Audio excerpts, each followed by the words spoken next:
Hello there folks, welcome to the studio.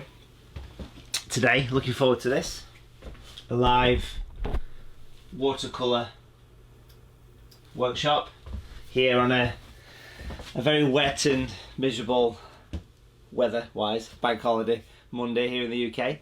At least here it's not very nice anyway, but thank you for taking time out today to join me and all the other artists for doing some live painting. Basically, we're here with Search Press. Thanks to Monica and Sophie and all the gang at Search Press for organising this little bank holiday art and craft festival. But today it's all about painting animals in watercolour. At least this demonstration is about that. You can see around the studio here we're surrounded by animals, paintings of animals that I've done over the years, and I thought it'd be nice to give you a bit of a tour, my kind of style of animals. I mean, you can see a few here straight away. Over here, only very recently, in fact yesterday, I painted this hedgehog. Look at that little character there. And this was painted on a live virtual workshop. There was quite a lot of people taking part in yesterday's workshop. Thank you if you took part in that workshop. And we produced this wonderful picture here of this hedgehog in this kind of still life setting. If you want to have a go at painting along with me, I do teach regular live virtual workshops from the comfort of your own home, and this is one example of one of those. And also here recently, this was one that we did, this goldfinch on cherry blossom. So you can see the kind of style of work I like to do, quite detailed work. I just want to very quickly just kind of show you a little bit of information about a new book that's recently come out, which I've published with Search Press. I'm just going to show you this little 30-second clip while we get ready for doing some watercolour painting. Hi, my name is Matthew Palm and I'd like to introduce to you my brand new book on watercolours. This is Ready to Paint in 30 Minutes, Animals in Watercolour. This book covers everything you need to know about painting pictures of animals, from birds flying in the sky to birds sat on branches to beautiful close-up portraits with super detail, how to do eyes, how to sketch the animals, how to paint wild animals. It is so versatile. 32 projects, all in super step-by-step detail, and of course all painted in 30 minutes. So that's kind of the theme of this book. I've got a copy here to show you. So it's Ready to Paint in 30 Minutes, Animals in Watercolour. This took a couple of years to get published, and the reason it took so long is because there's 32 projects in this book. Now, if you're interested in getting hold of a signed copy, folks, we do have them for sale here on Watercolour TV. So all the w's.watercolour.tv, there's the web address in the bottom of the screen. You can also get them from Search Press as well, of course. It's got 32 step-by-step projects, hummingbirds, pets, giraffes, and of course all of them are all step-by-step because it's published by Search Press. And you can see here the penguins in the Antarctic, and this is the painting that is, we're going to do a version of this shortly, not the same picture but a version of it, and we'll have about 30 minutes painting time. So you can see it's a wonderful detailed book, all beautiful step by step, of course, because it's Search Press, and Search Press are the masters. They've got a 50-year history of publishing step-by-step art and crafts books, so very accomplished and beautiful, high-quality publications, of course. And this is the latest one that's just recently come out, only literally about a month or so ago.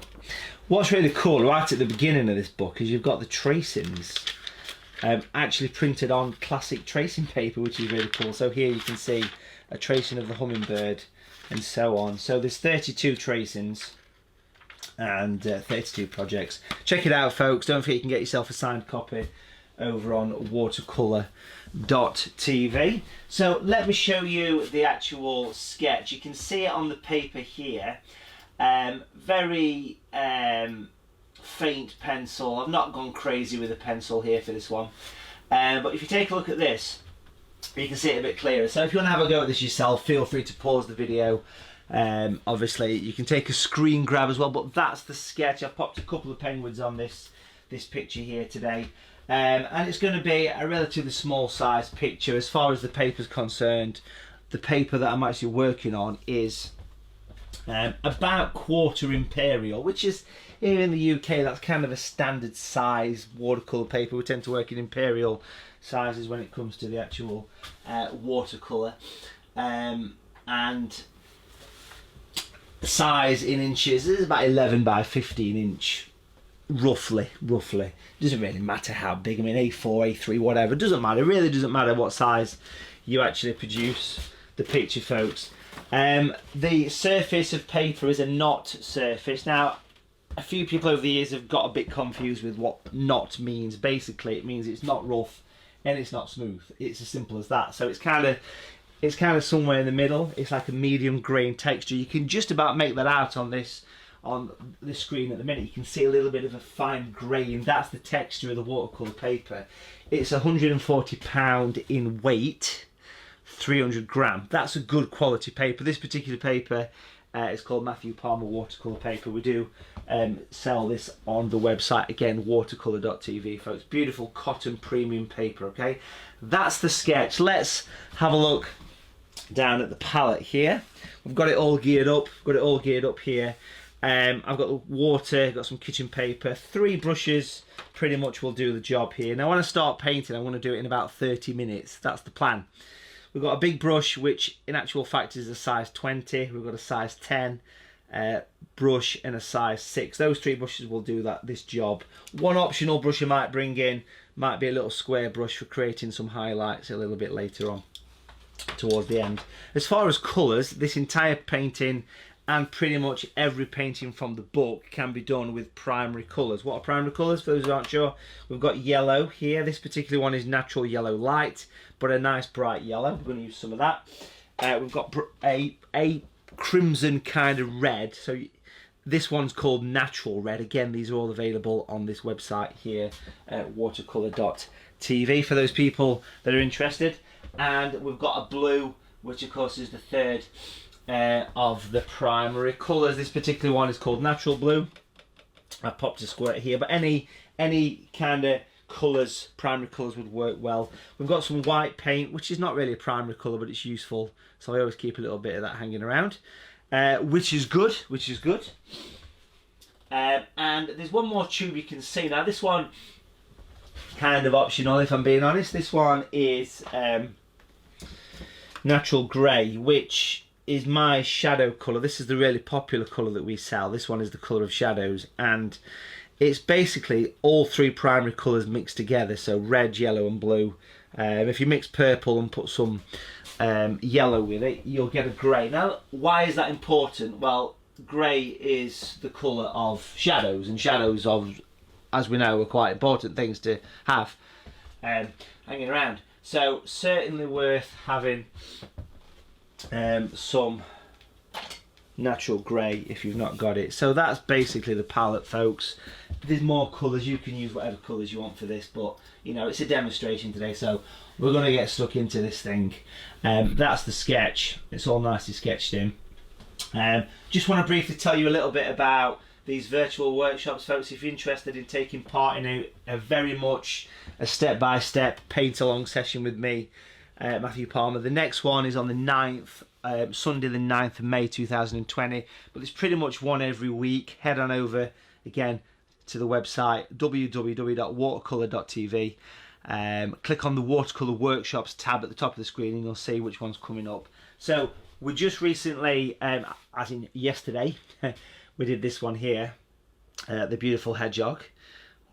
It was such a pleasure to paint that with you, and if you took part in that, massive well done. The one next week that's coming up is actually a beautiful watercolour landscape of the French vineyards, the vineyards of France, with a chateau. Just want to give you a little bit of information if you do want to get yourself booked into one of these workshops. On screen here you can actually see a bit of an advertisement for it, folks. I've popped a link in the description for this video, this live video today, if you want to get yourself booked in.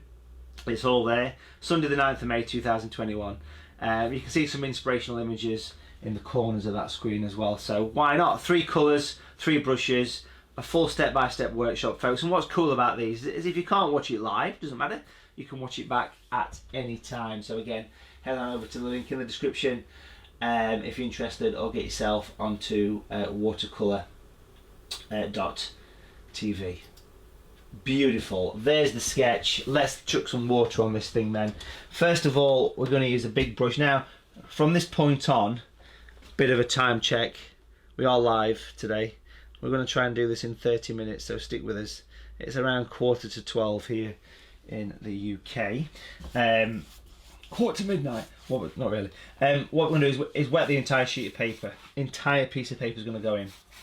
Wet on this one, because the book is themed very much around 30-minute watercolours, so it kind of makes perfect sense to do this picture in 30 minutes. So wet into wet, water goes on, can't go wrong with this.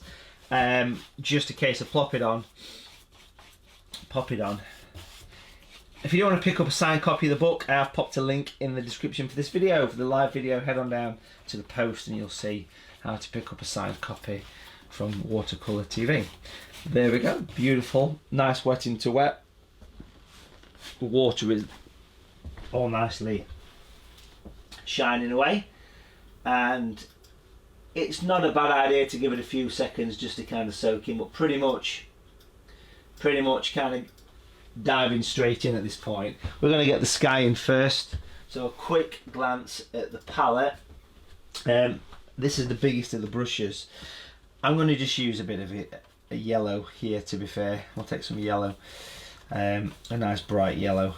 This one is natural yellow light, but you might use cadmium yellow or something here as well. I've got that colour. I'm just going to sort of pick and mix with the primary colours for this one. It's nice to stick to a relatively close palette of colours.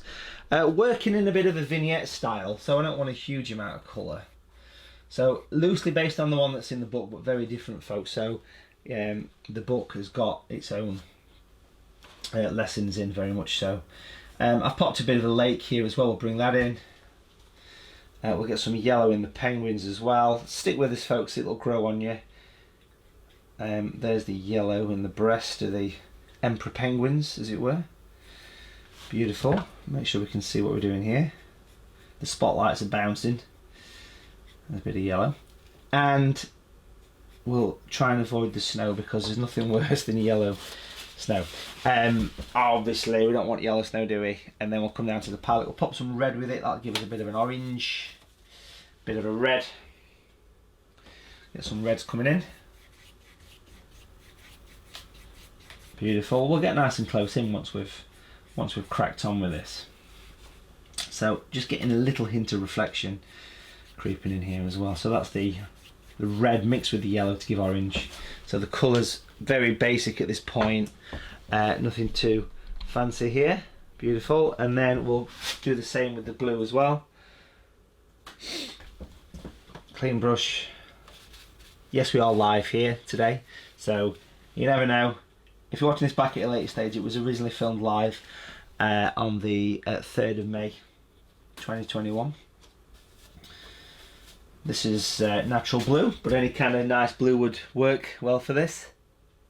And we'll get the blue coming in across the top, working it down into the evening sky. Beautiful, just a nice soft transition in colour. Going to get a little hint of blue in the water, not a huge amount, just little tiny horizontal lines.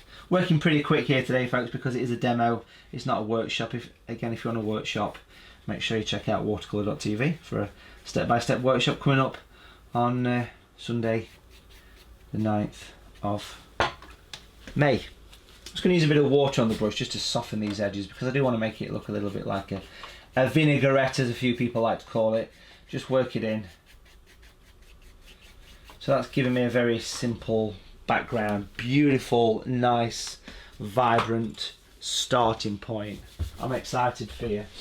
Right, now what we're going to do here is give this, we can get a bit closer in now actually, give this a bit of a dry. I've got a hairdryer or a craft tool here, just going to give it a blast. Looks cool, eh? This is like watching paint dry. Just give it a blast. Or you can put the kettle on. If you do, I'll have a coffee. Milk, no sugars. Just give it a blast. The virtual coffee. It's the future, I'm telling you.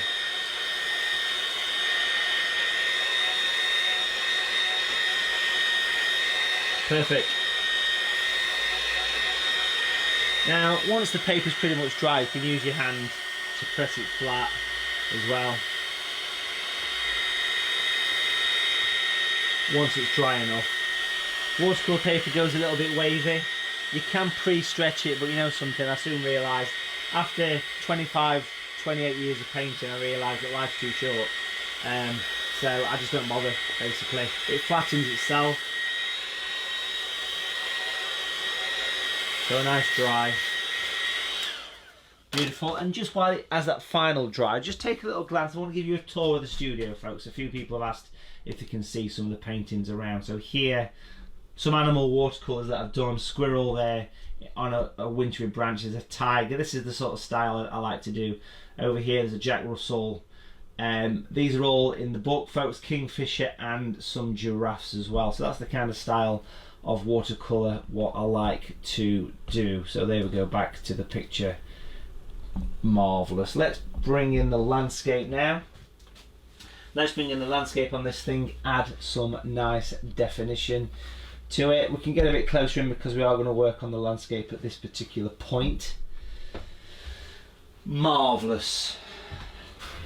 Can't go wrong. Right, okay, let's paint in some landscape, folks. What we'll do is get down to the palette, and we're going to use a size 10 brush, working down the brush at this point. And I want to use some of the blue. We've got the blue here. Again, this is natural blue, but you might have, you know, ultramarine or something.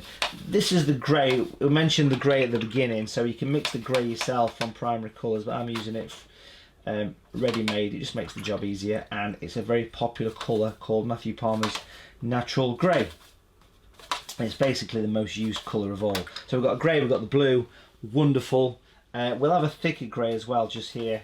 We'll pop that to one side because I'm just kind of, I've got a little bit of a test page hanging around here. It's always nice to sort of test your colours a little bit. Make sure you're happy with the consistency, that kind of thing. Let's start with the paler grey and let's build this thing up. Let's build this thing up very, very simply. Everything, like I said, it's all nice and dry at this point, which of course is very important. We need it to be all nice and dry and sort of ready to go. And it's basically building up the shadows, the distant Antarctic landscape. You can smell the fear. Now everything's nice and dry here, so we're going to paint in some sort of misty, rocky, mountainous areas in the background. Clean that brush, get a bit of water on the brush, and then we're going to smooth it down. The paper's dry at this point, which is spot on. Give it some texture, give it some contours, and move it and blend it. Beautiful, instant results. Natural grey is transparent. That's why we tend to use this rather than the likes of Payne's grey. Payne's grey is okay. For me, it's a bit dark. It's a bit dark. I'm using the darker grey here. It's the same colour, just a bit thicker, and then we'll also bring in the blue on this piece as well. So we'll bring that down. We'll loosely bring it towards the penguins here. Again, clean the brush on the tissue, and then get some texture, get some blending, get some movement in the paint. Lovely jubbly. Brilliant. Okay, that's good. And then we'll sort of work back and forward into that area as we progress over the next sort of 20 minutes or so. So let's work down here towards the foreground. We're going to paint in a bit of an edge where these guys are walking in between the penguins here. Pop some shadows on, and then we'll get water. That's kind of a bit of, it's kind of a bit of both colours there, if I'm honest. There's a bit of the blue on it, and there's a bit of the grey, natural grey. Give it some blends. Give it some blend. Wet on dry.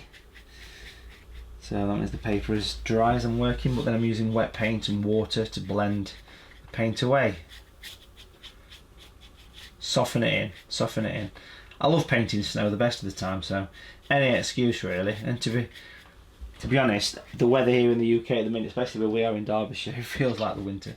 It's not exactly the best of bank holiday weathers. Brilliant. Again, we're going to work this up. Very quick dry. Very quick dry. Let's have a go here. Get the dryer on the job.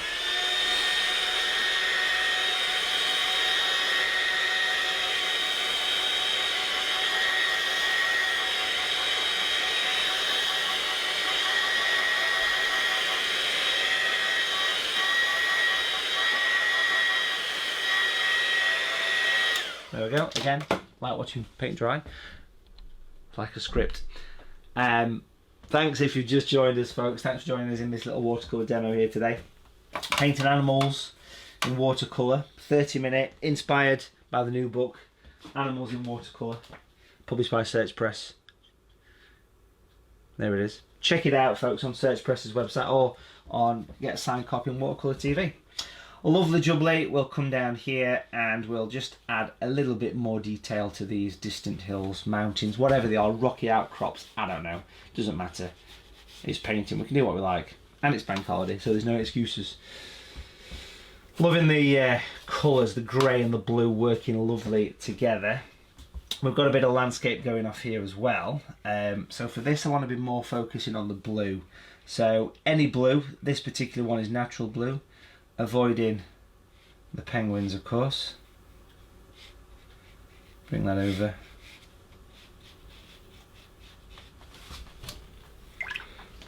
Just use water.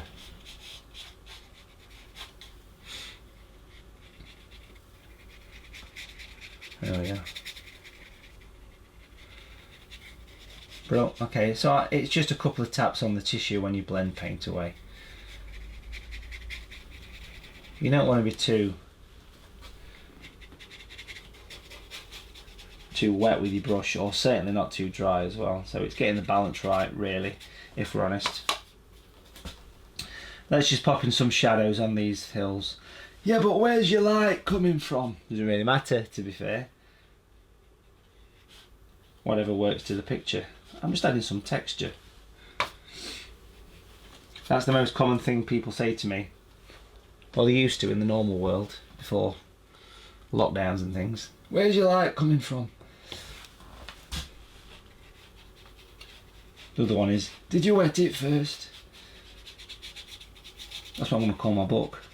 Did you wet it first? Maybe that or 50 Shades of Grey. Brill. Okay, so you can see that's got that nice bit of character. I'm just adding more and more shadows to these hills to create a little bit of rugged texture. You can see how I've formed the background hills there. Very simple. Just using some of the stuff that's in the palette, to be fair. We're going to darken the edge a little bit here, put a little bit of texture below the penguins, and just add a little bit of extra darkness. Quick jump down to the palette will show you that there's not much happening down here. It's not very exciting, is it, really?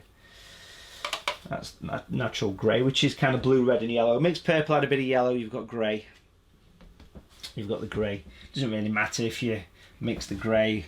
Try and avoid using Payne's grey for something like this, though. Every artist have got their own opinion on what shadow colour works for them, but this has worked for me. Almost 30 years of painting experience, 20 odd years of teaching, you know, tells me that it's a useful colour. It's a useful colour because it's transparent, it's soft, it blends, and it doesn't go too harsh, and it's not too aggressive neither. Can you see how we're starting to mould the landscape a little bit? And the fact it's transparent means that you can really create depth. And you know, like here where you can see through that mountain at the back, it really gives that interesting effect of separation. We're also going to do something in the water here as well. We're going to paint a nice dark line. So it's a bit of an interesting lesson. It's like the high-pitched squeal then. So I've got a bit of a sore throat today. I think the hay fever's kicking in. I'm going to bring that across here and all the way across to that penguin there. We're going to stop where that penguin starts. Bit of water, and we're going to soften it in. So that will help to give separation of water frozen lake, whatever it is. We don't know, do we? We don't know. Use your imagination. So you've got a landscape lesson here as well. Landscape and animals all thrown into 30 minutes of painting time, that is. By the time I've done rambling, it's more like an hour, but you know what I'm like. If you watched me paint before, I like to rattle a lot. Stop you going to sleep, that's basically what it is. Over here as well, pop a little bit of shadow in there, beautiful. Again, water through a piece of kitchen paper. And when I say a piece of kitchen paper, I mean that. I found it hanging from a tree in the garden. Thought we'll use that. Smells a bit funny, to be fair. Bring it in. Beautiful. Little bits of shadows, little bits of texture. Loving all this. Look how it's starting to build up the shape. This is using literally that grey. I'm also going to put some little bits of this grey on the edge down here as well. Lovely jubbly.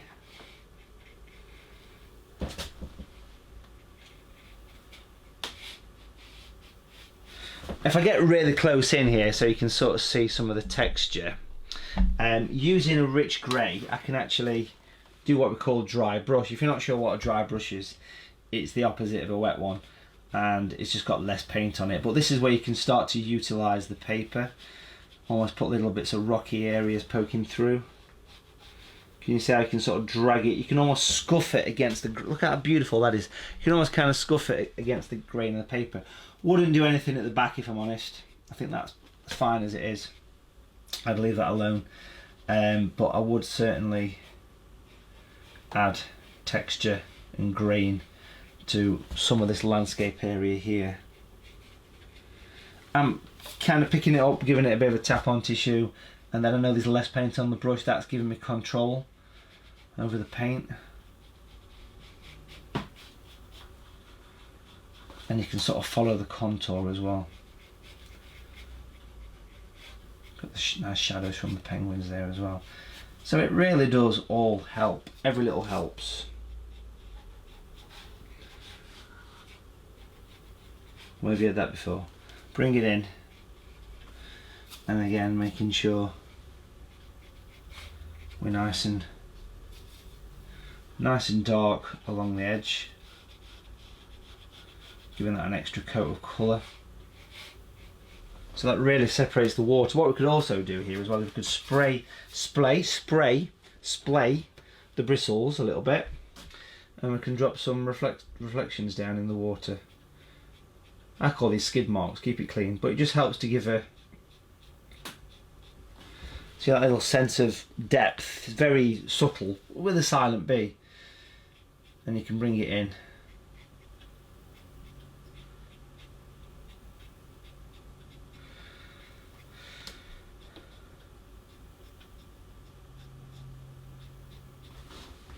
Just gives a little bit of drop, don't it? You know what I mean? You get that sense of reflection instantly. You know what? That's a good little landscape, folks. What I want to do is start to work on the penguins now.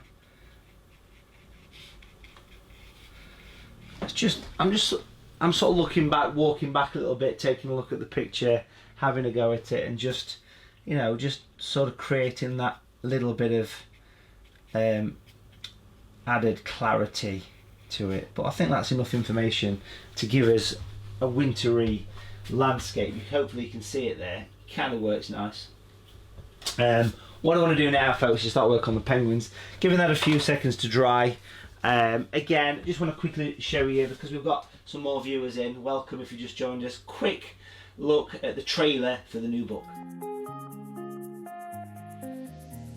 Hi, my name is Matthew Palm, and I'd like to introduce to you my brand new book on watercolours. This is Ready to Paint in 30 Minutes, Animals in Watercolour. This book covers everything you need to know about painting pictures of animals, from birds flying in the sky to birds sat on branches to beautiful close-up portraits with super detail, how to do eyes, how to sketch the animals, how to paint wild animals. It is so versatile.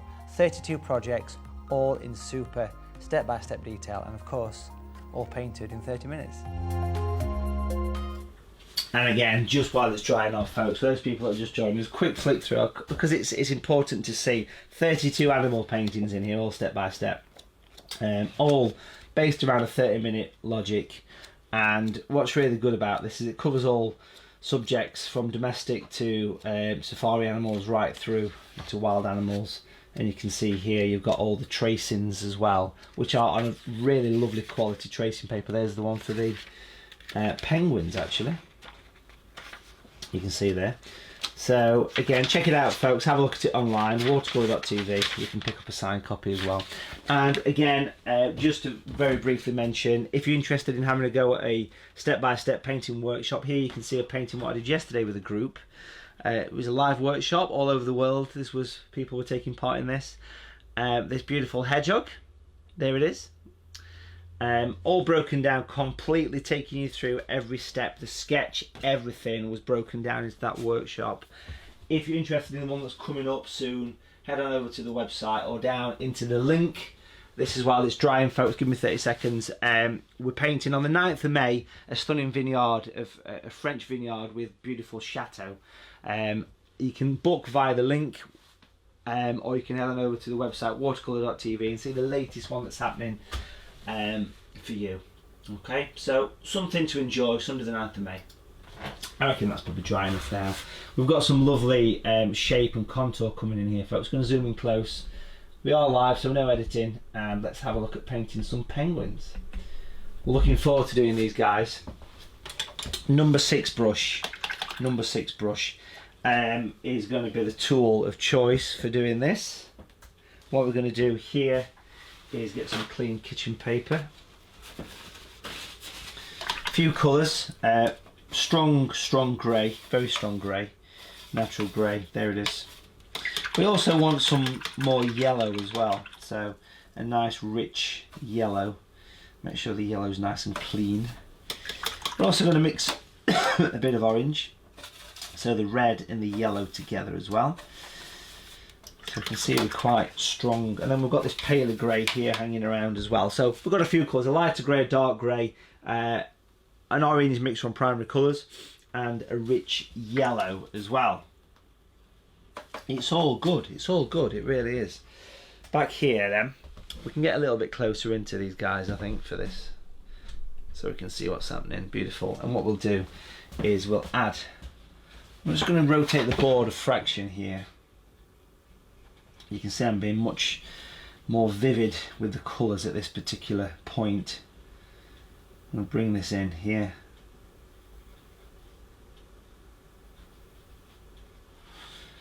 Now, people often say, what pencil do I use? Well, this is just a normal sort of HB style pencil. There's nothing fancy about it. That's the yellow, clean brush, a few taps, and then yellow is very easy to blend, especially if you use it thick. We're going to work that across here for the emperors. Keep cleaning the brush on the tissue, smooth it all in, Give it a nice blend, a nice soften is what we're interested in. I'll pick up some of that orange because there's a little hint of orange comes in down the back here, and also down the back of the head on this guy,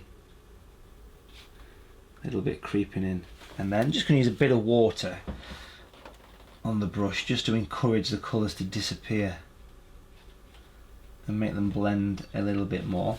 I want to drop a tiny hint of that colour in the actual beaks of the penguins for the minute. Okay, so far so good. That's good. Make sure that everything is nicely blending, which it is, seems to be. And now we're going to go darker, we're going to go stronger, we're going to go heavy with the grey. Whatever brush works for you at the end of the day. For me, I'm more than happy to use a number 6 brush because I know it's quite a pointy brush. You can always use a rigger brush, of course, if you want to get extra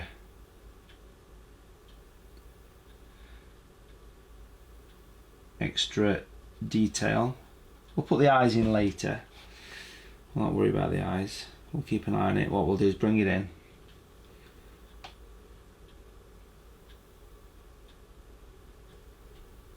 This is using a very heavy grey.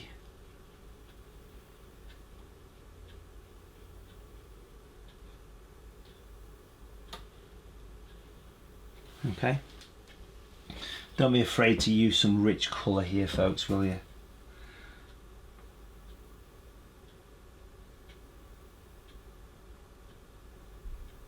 Taper that line around there. Slight rotation of the board.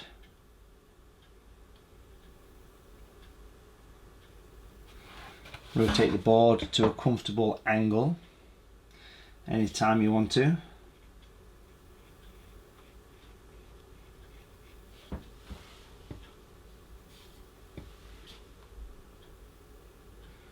Bring it through.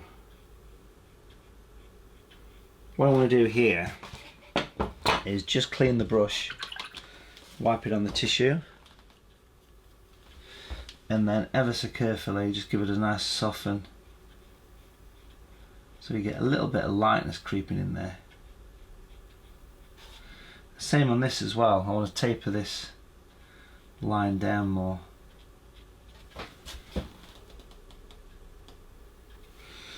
And also I want to bring some grey, just creeping up the back of the head there. Smashing. Let's just clean that brush, wipe it on the tissue, kitchen paper, and give it a gentle soften. We'll get the eye in a little bit later on. Let's paint in some base to the penguins.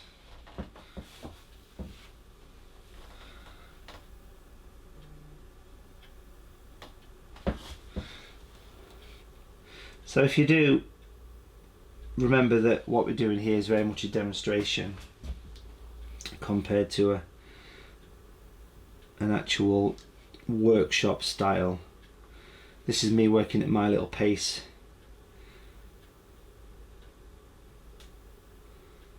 There we go.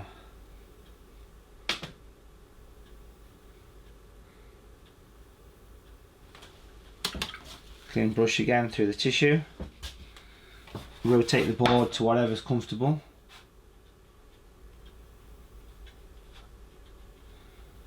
I've almost tried the brush off at this point, because I don't want to blend away the colours too much. Just want to gently feather them. Just a little bit of feather going off here. Subtle feather. We can also make sure that what we've got at the base here is quite a definite shadow. Yeah, but where's your light coming from? Just a dark, the sun has gone down. The lighter grey would be a lovely colour to complete the area of penguin on that side. So he's got presents. There he is, a penguin. What's the classic one? Why don't polar bears eat penguins? Because they can't get the wrappers off. If you don't know what I mean, if you're not from the UK, Google penguin chocolate bars. Right, let's do this guy here just the same, pretty much block in the colours, and away we go. We'll come back and put the eye on, and some final little bits of detail. Let's come round here. Beautiful.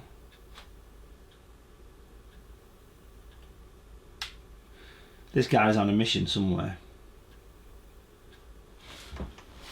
He's trudging off somewhere. I love that, trudging. It's a great little phrase, trudging.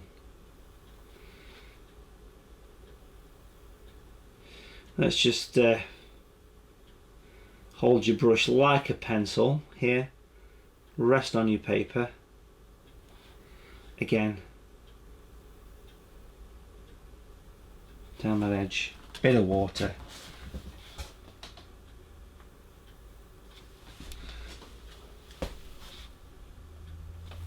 Soften it all in, lovely jubbly. Same down here.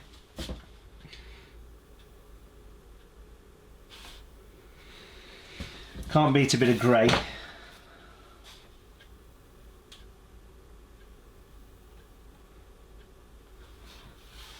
Bring this wing in here.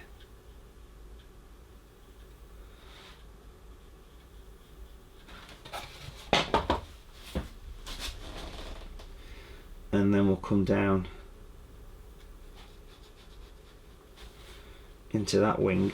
Like I did on the other wing, I'm just going to use a bit of water just to create a bit of blend there. Magic. And then we're going to go slightly darker down the back of that wing.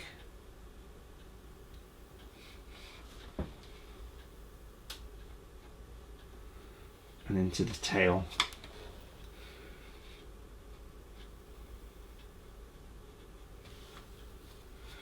Again, it's all still very much based around this grey here, look. Nice strong colour. Again, if you want to mix your own grey, like this, a natural looking grey rather than something that's too black, too harsh.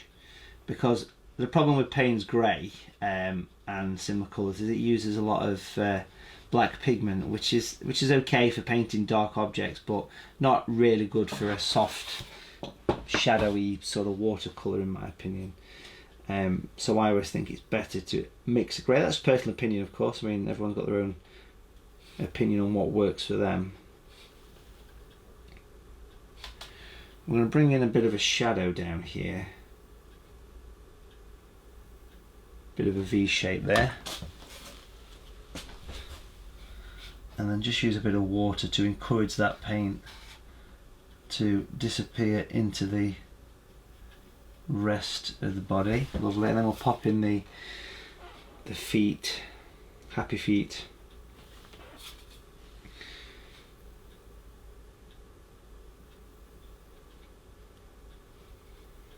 And put a little bit of tonal work going up into that area as well. Again, we'll get the shadows on, we'll get the shadows in.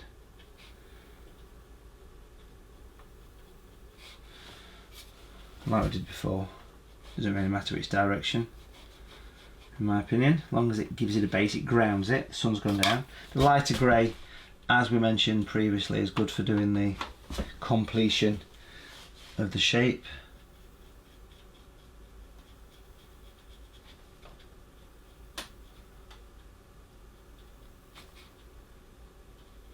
Real. While I'm kind of close in, look how them guys are looking. Loving the landscape. While we're kind of close in here, perhaps what we're going to do is take some more of that grey with this brush and just put a few little crisper areas of paint in. So I want to darken the edge of the water a little bit here. Put a few ripples.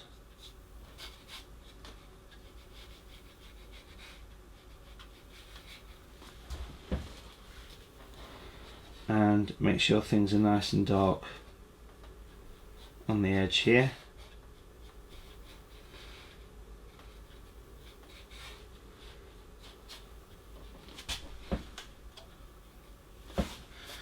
And then just pop some little extra bits of dark into the penguin's head in various places.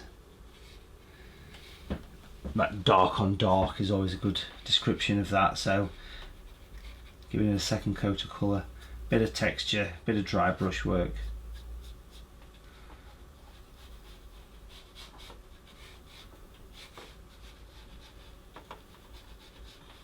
Which is really effective.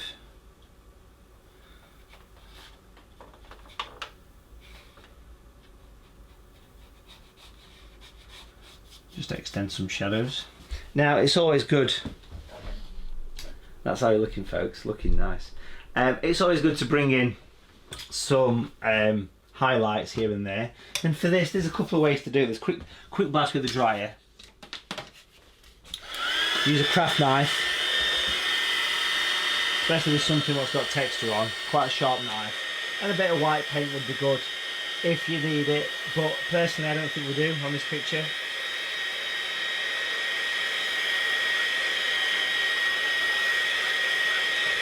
It's all nice and dry. Craft knife, useful for a few things. We can use it, physically scrape the paper on something that's got mountains and landscape shape like this, especially in like a winter environment. You can scrape off the colour People have a fear about doing this, and for good cause I think as well, but you know something, it's not a problem. It's lovely in water. Look at that. It makes it look crisp and like reflective and sparkly and stuff. And of course we could use it in the penguins to get the eye as well. So I'm just going to scrape a little bit of colour off of the eye. Just that little bit of line, you can even see that. Like little tiny, look at that, it's enough. It's enough, that little scrape with a craft knife is just enough to give the eyes of the penguin. Beautiful. And then we'll come back to the whole thing here, because what I want to do is I want to scrape some little horizontal areas around.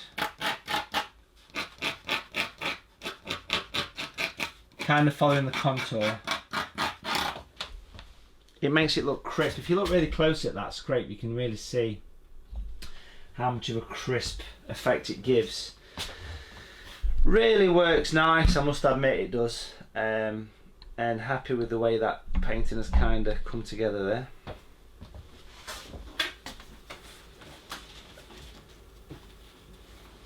Lovely. What I'm going to do now, folks, is just going to grab a frame and pop it around the picture. It's nice to see the penguins getting, wait for this, the penguins getting mounted. Apologies for that on a bank holiday, but you know what it's like.